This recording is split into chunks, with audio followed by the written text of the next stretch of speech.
Welcome to the Business of Family, the podcast where we explore the stories, challenges, and opportunities of family businesses.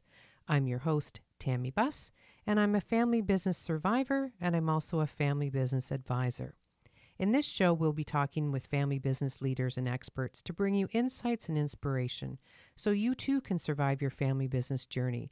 Whether you're a founder, a successor, a professional, or just curious about family business, this podcast is for you. So today my guest is Ben Hertzman. He's the president of Progress Luv2Pak. It is a family-led packaging company with over a century of history. It was founded in 1917. So welcome, Ben. Tammy, it's a pleasure to be here. So 1970, give me a little bit of history of this family business. Certainly. So our company was founded not by my family, but by another family. A man named Morris Lukovsky was living in Russia in the height of World War I, escaped Russia, came to Canada, couldn't speak the language, needed to find a job to support his family, and he found work in a factory that made hats. And, sitting there sewing hats all day, he saw that every hat was placed into a beautiful box. And he said, why don't I open up a hat box factory? So that's what he did in 1917 in the heart of downtown Toronto. And at that time, everything was made by hand. And these were beautiful boxes. And a lot of people wore hats at that time. And then over all the years, old movies, right? All the old movies with the hat boxes. Yeah. Beautiful. We probably made most of them. Yeah. And over time, the business grew. They added additional production lines. Mr. Lukovsky brought his two sons, Lou and Meyer, into the business. And then they ran that company for 60 years. And, after fast forward to the early 1980s, Mr. Lukovsky's son, Lou, was looking to sell the business. My dad, David, my family, the Herzman family, we came to Canada more than 100 years ago from Europe. We had a clothing business that my great-grandfather started and my grandfather and great-uncle took over. They grew that from one store on Yonge Street to, close to 30 stores across the country, took it public, sold it. My grandfather retired when he was in his late 40s.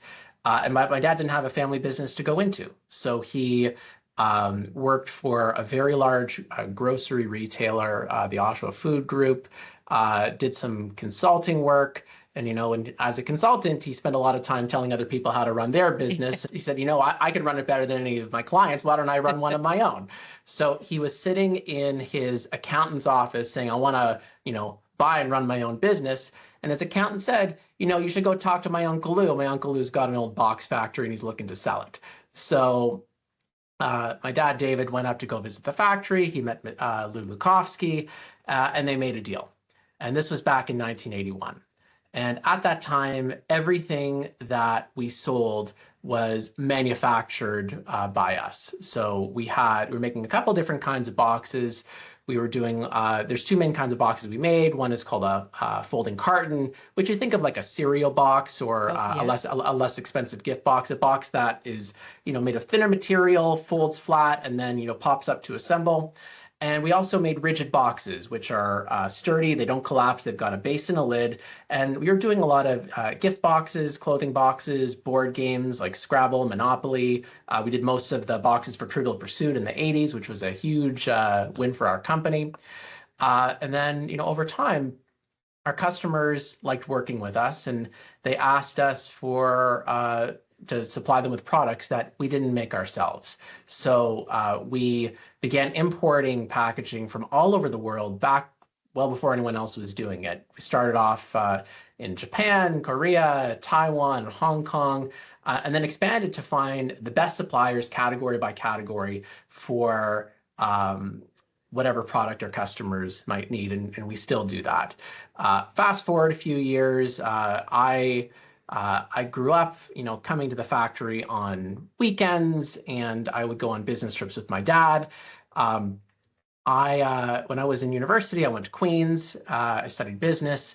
There wasn't a job for me in the company when I graduated. My dad said, Ben, go stand on your own 2 feet. I don't know if I'm going to keep the company or sell it. You should go make sure that you work at a fabulous company, learn from some really smart people, build your own career, and then maybe if there's a role for you here, we can have that conversation later on. So I went to Procter & Gamble. I lived in Vancouver. I moved back to Toronto. I worked on some really big teams with some fabulous managers, was doing really well there. And then after about, I think it was 6 years at P&G, it was the same year I got married. My dad said to me, Ben, are you still interested in coming back into the business? I said, of course. I could have stayed at P&G. I loved it there, but I gave in my notice, came into the family business in 2017, started at the bottom. My first day on the job, my business card said trainee. I was unloading shipping containers, and then I worked my way up. I took on different roles in different departments, leading one little division of the company, and then I took over operations, and then I was the COO, and I became president of the company at the beginning of 2021, and I'm still president to this day. And my dad is in his mid-70s. He spends most of the winter in Florida. Not really that involved day to day in the business. It's something that I kill. When he's in town, which is not that often, he'll come in a couple of days a week and spend a bit of time, sitting in his office and walking around and talking to people. He'll get involved in special projects where he has a particular interest, or I'll engage him where there are issues.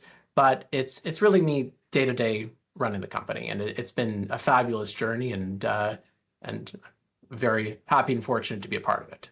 That's incredible. Now, do you have siblings?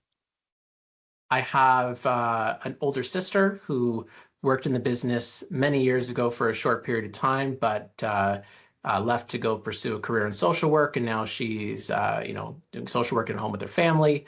And I have a brother many years ago who passed away, but he passed away when I was 6 years old. He was a bit older, was sick for most of his life. But in the business, it's just my dad and I. Now, have you had conversations, as your dad had conversations with your sister about the potential for coming into the business, or what the opportunities might be down the road? I think that her choice has been to pursue a career outside of the business. And right now her focus is on her family. It's really just my dad and I.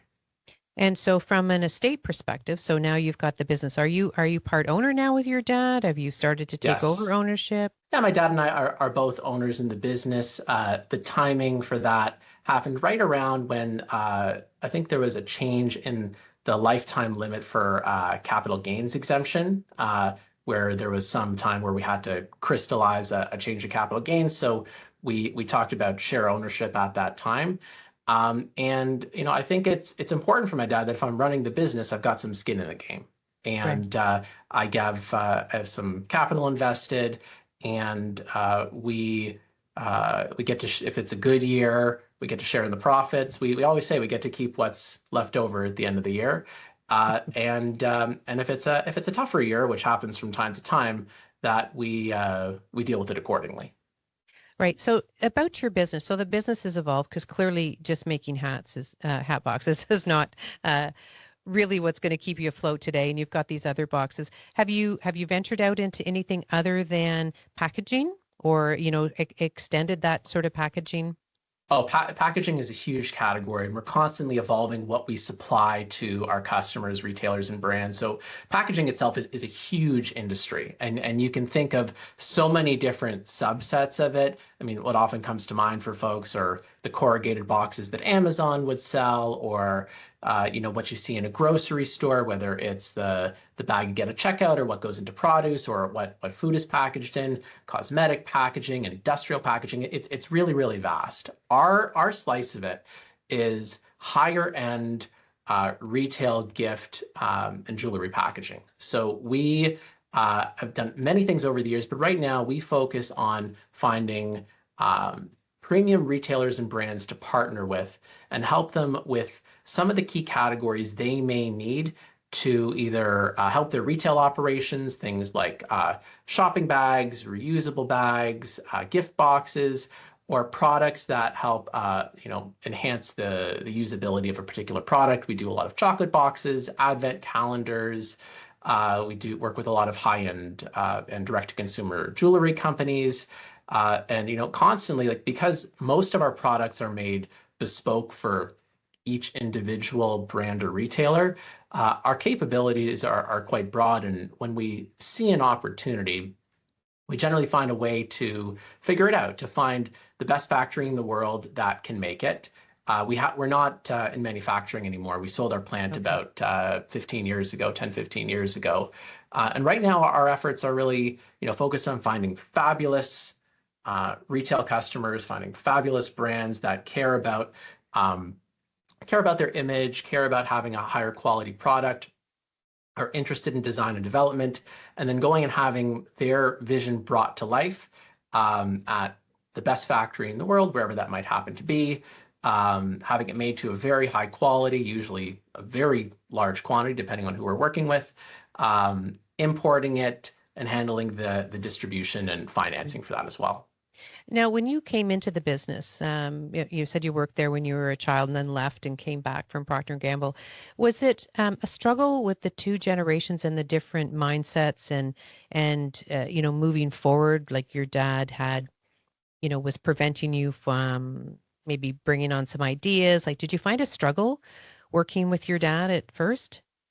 It's interesting you asked that, Tammy, because he told me a story about, when you come into a business, one of the big lessons is don't try and change everything right away. And he told me a story of when he was working in the grocery business for the Oshawa Group. And one of his managers said, okay, David, we've just acquired this grocery store called Dutch Boy.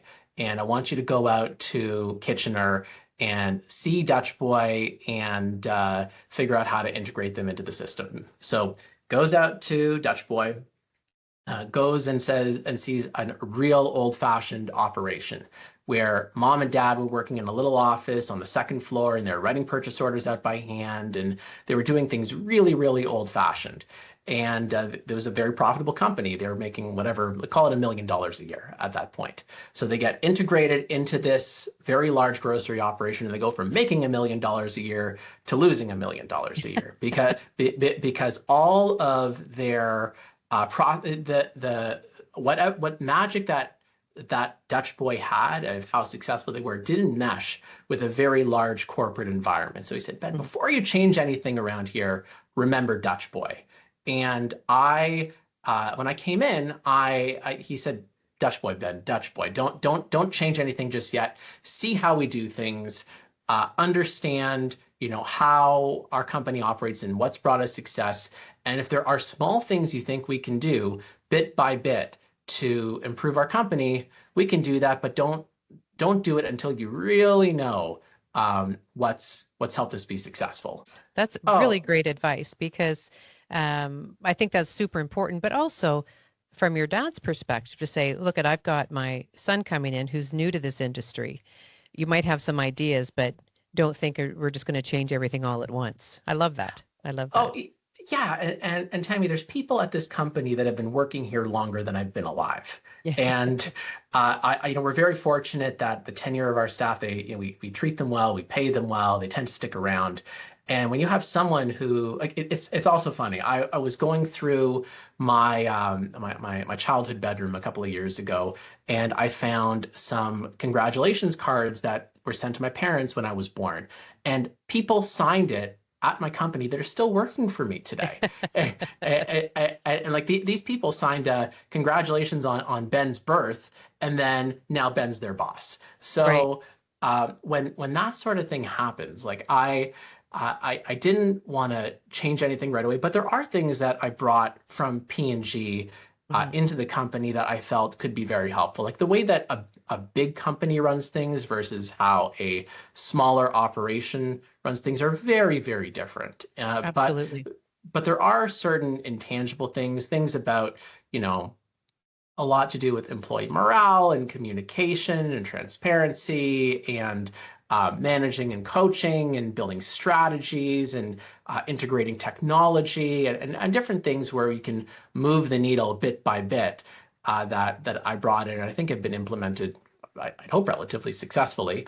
But there are things that are vastly different. Like in P&G Canada, which was a multi-billion-dollar organization, and in our company, we're a mid-sized operation and a fraction of that size.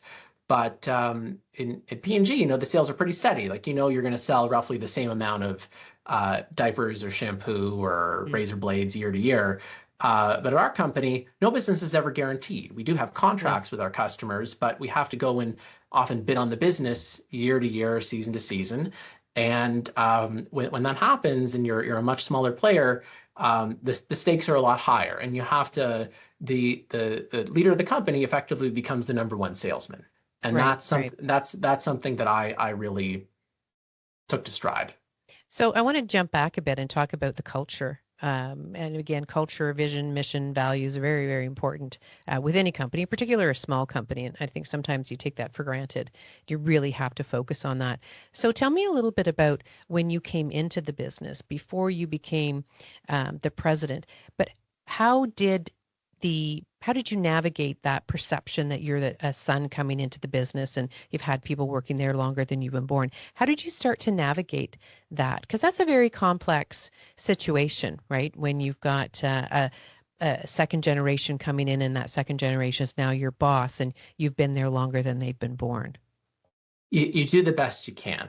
And I think that I didn't try, I wanted to recognize and treat the people that had so much more tenure with me with the respect for their expertise, to really take their advice and listen to them, because oftentimes they knew the right way of doing things. But that being said, there were a couple of people that didn't necessarily agree with my philosophy or my approach or trying to change too many things. Like they said, this isn't Procter and Gamble. This is Progress Luv2Pak. Where they're two different companies, and bit by bit, at the beginning it was my dad saying, give Ben a shot. He's trying this idea. Let's see how it plays out. Not everything worked out, and there are people that didn't like working with me, or they were used to my dad and they were not used to me, and they for one reason or other they're not around anymore.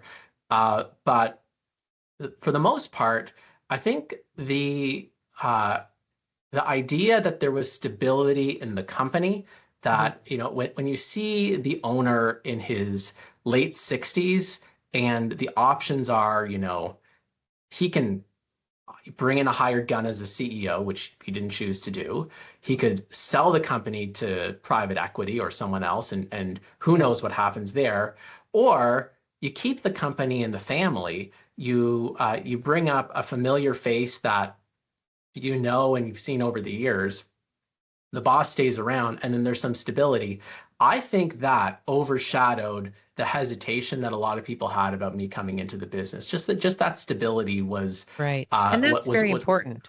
Was what brought comfort. Yeah, absolutely. Because people do get to wonder, oh, is something going to happen to them? What's going to happen to my job? And I say that to clients all the time, that you need to share that. You need to talk to them about it, because they're worried. They see you aging.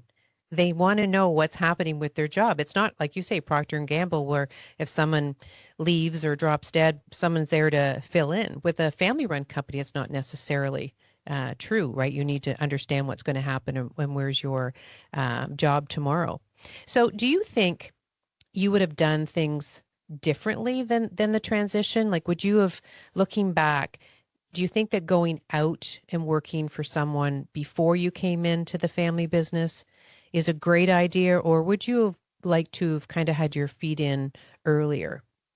Oh, 100%. In my mind, working somewhere else is critical.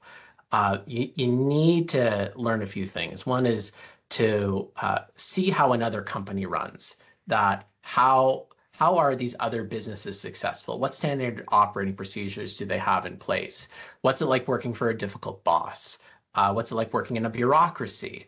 What's it like dealing with different sorts of customers and suppliers? What are different ways of thinking? What are different ways of operating? What ideas can you have? And even some things that might be very minor that you encounter can help you in some of the big issues that you encounter in the family business. That it's experience and insight and wisdom is just it's an accumulation of experience and Yes. having seen those situations before. So I would I don't believe I would do anything differently. Maybe could have even spent more time working elsewhere. Maybe I could have worked at a different company in addition to P&G. Mm. Could have gone. I could have pursued some higher ed. I had the opportunity to go and pursue an MBA or a master's degree. I chose to just stay at P&G as the option. But I absolutely going into a family business, I feel like it should be a prerequisite. And one of the things that I would encourage anyone considering it to do is to go get a great education, go work for a fabulous company, ideally in a different sector to learn their best practices that's been very successful. That way, if and when you make the decision to come into the family business, you've had that experience, and Right. you have ideas that you can then bring and implement. Because if all you know is the family business, you may be missing out on things that are best practices that can be very helpful. Now, because you went from working for a company to running a company, did you feel you were missing any skill sets, or did you take on some other education about working with, you know, your team members, some communication skills and negotiating? Was there anything that you felt that you needed additional knowledge on when you were when you were moving up the ladder? I when I was at P&G, I always had a direct report or two, particularly as I got a little bit more senior in the company. So I learned a bit about leading from that vein, and P&G was a great training ground. They taught you everything. They taught you how to sell. They taught you how to coach. They taught you how to be a great leader, how to Oh, listen, everybody how to should go negotiate. there. It's And amazing. no, it was a fabulous place to spend a few years and start my career, and they did a wonderful job on their leadership and development, and really just seeing some of the wonderful bosses that I got to work with, some of the great leaders and how they led their teams. Or I've taken a lot of that inspiration to help what I do today. I wasn't leading a team of 100 people, but I can see how people led a team of 100 people and what that was like. Then when I got here, I found that when I wanted to learn about how things were done, but when I took over running the business, pretty soon afterwards, I joined YPO, the Oh, Young yeah. Presidents Organization, Yeah. and that's been a real And I'm transformational. WPO, Oh, you're Women Presidents. WPO. I'm a WPO. There you go.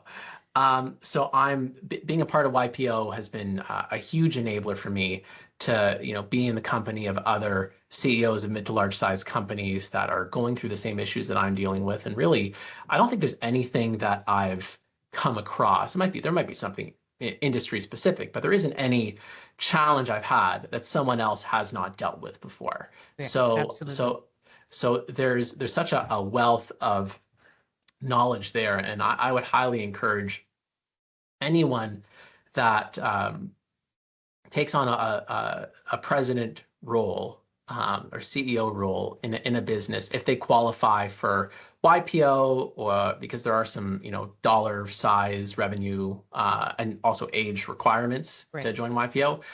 Or EO or one of the other CEO forum groups, having that kind of avenue where you can talk in a fully confidential environment to other leaders of businesses is really critical. You need to have someone that if you're encountering a problem, you can talk to them about it, and someone where they're not trying to sell you anything. They don't have anything to gain. They don't know you personally. They're there to help you. And Yeah, absolutely. that's been a huge source of learning and help for me.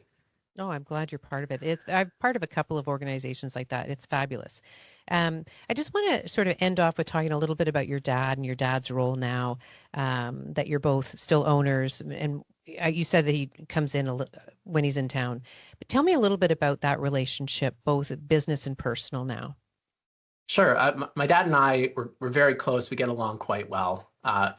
frankly speaking, he's fairly old school, a little rough around the edges from time to time. But uh, being in your late 70s or your mid 70s and being an entrepreneur for so many years, a lot of that is just, I guess, a function of the environment that Mhm. Well, it's a that different he's grown generation, up with. right? A totally different Yeah. generation. He's got a ton of wisdom, and we talk when he's not in town. I'd say we talk 2 to 3 times a week. I'll get him for 15 or 20 minutes, and I'll have a list of the main big issues that I'm dealing with or something that I don't know how to handle. I'll go to him, and he'll have a way of approaching it, an insight, something that can really be helpful because he's been in this business. He's been in business for over 50 years. He's owned this company for almost 45 years. And that's just it's a wealth of knowledge. It's saving a few steps, particularly when it comes to something technical or something challenging or something that just comes out of left field, and you want to know, okay, this surprised us. How should we handle it? He's we've got a lot of philosophies about how we think and how we operate. One of them is, we don't, there's never be afraid of bad news. We want to hear about bad news early so we can deal with it. We don't like surprises. Another thing we say a lot is fix it with money. So if there's if there's an issue that's lingering, you just generally want to find what it's going to cost you to get out of it. Whether you need to offer a credit or a discount or pay to have something reworked and just move on rather than having it linger, because that can really cloud your judgment. Um, and he's stepping back more and more over time, but when he is around, I'm very grateful to have his wisdom. Wow, that's amazing. So I think we're just about out of time. I do have a couple of questions. I do like to Sure. wrap up with a couple of tips. So I'm wondering if you could give 3 tips that you would give to a family in business, either the Sure. family or the business. I think a few things. One is to, if you're going to come into the business similar to what I did, get experience outside of the business first. I think that's one of the best pieces of advice that I can give to anyone in business. It was so transformational for me to work for a great company and to learn and bring ideas from outside the business. I think that's pretty critical. Um, I think the second is when you're together outside of the office, try to have a dividing line between when you talk about business and when you don't talk about business. Like my kids are quite young. I've got a 3-year-old and a 1-year-old. And when my dad's over at my house, it's a little chaotic. And there's lots of running around and children screams of joy and everything else. And when you start talking about an issue or a customer, I'll often say, why don't we talk about this tonight? Or why don't we talk about this tomorrow? Like having that dividing line, I think, is really helpful. And I think that's also pretty critical. And then the last piece is don't expect anything in terms of entitlement. You have to earn what you have. And just because your name is on the door or your family owns the business might not mean that you're the right fit for any particular role. If you're going to come into the business, you can't just be parachuted into a top role and expect to be successful. You need to really do your best to learn from the ground up, work in different departments, spend time on the front lines, spend a lot of time talking to customers, spend time meeting with partners and suppliers. All of our top customers know who I am. I own the relationship with our bank. I own the relationship at a high level with many of our suppliers. If there's an issue that hasn't been solved, it crosses my desk. And because I know the key people at all of our main partners, I'm able to deal with it. If I think those 3 things together, and of course there's many more, hopefully can provide some help and insight to those that are looking to join a family business. It's great advice. And we talk about that all the time, but the big thing that we really stress is the separation between the family and the business conversations. To really make sure that when you're having those conversations, you know what hat you're wearing and what lens you're looking through when you're asking the question. I think that's great advice. Well, thank you very much, Ben, for coming on the show today. We really appreciate it. And thank you very much. My pleasure. If you like this episode, subscribe to the Business of Family podcast on your favorite listening platform. You can also find Blue Roots on Facebook, Instagram, and LinkedIn. On the next show, I'll be back with another amazing guest who will inspire you with their family business insights. Until then, take care and keep it in the family. This podcast is for informational purposes only and should not be considered legal, tax, investment, or insurance advice. Before acting on any advice, please contact your personal or company advisors.